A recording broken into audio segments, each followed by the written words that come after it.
கலைமாது தான் மீட்டும் இதமான வீணை கனிவான ஸ்வரம் பாட பதமானது. கலைமாது தான் மீட்டும் இதமான வீணை கனிவான ஸ்வரம் பாட பதமானது.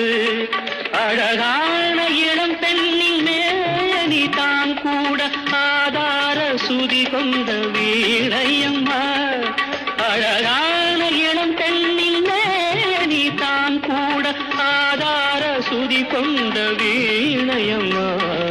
ராகங்கள் 16 உருவான வரலாறு நான் பாடும்போது அறிவாயம்மா.